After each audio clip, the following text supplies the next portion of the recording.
Mohandas K. Gandhi once said, "The greatness of a nation and its moral progress can be judged by the way its animals are treated."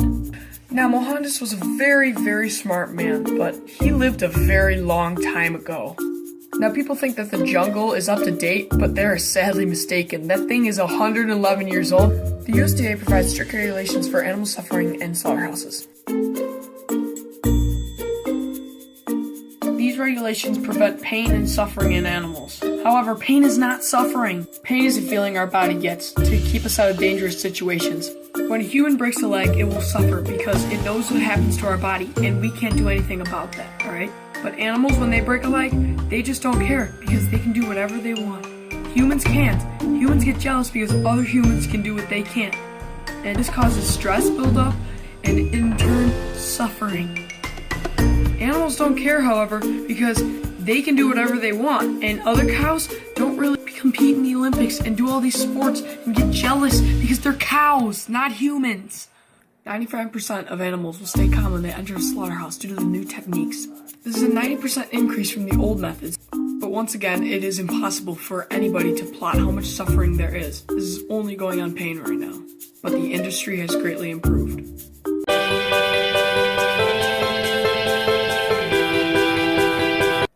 Temple Grandin is an autistic girl who became very close to animals in her high school career.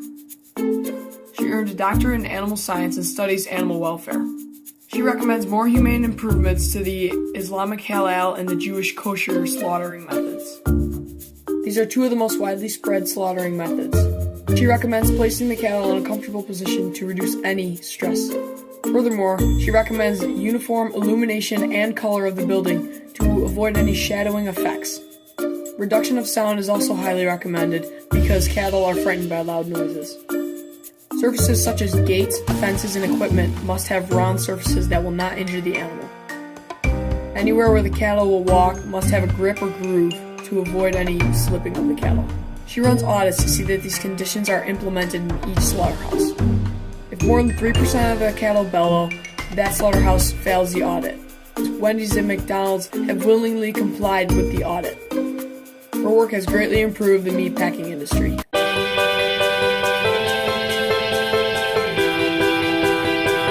Meat is essential for most lifestyles. According to Eliza Berkeley, the U.S. has dropped off slightly in recent years, at 270.7 pounds per person. We still eat more meat per person here than in any other country on the planet. Each family of 5 would need 1 dairy cow for milk and meat, 1 pig if they want, and 13 laying hens for eggs and meat. These animals would need to be cared for and fed. Instead, farmers have produced CAFOs, concentrated animal feeding operations. The CAFOs are wrongly attacked by animal activists. The cattle are put in such a small space to avoid any calorie consumption from walking or just generally roaming. This provides very cheap meat with very little space used.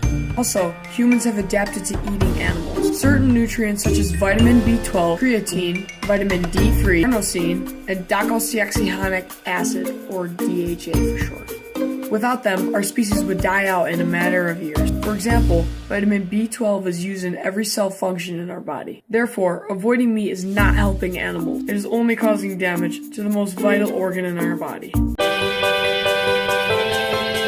Hunting is a healthy part of nature. Hunting pays for wildlife management across the nation. This is through taxes on guns, hunting licenses, bows, arrows, and in the wild, animal numbers have increased dramatically in the last century. In 1907, 41,000 elk remained. Now, there are over 1 million. If humans did not hunt, nature would be destroyed by itself. This is explained by carrying capacity.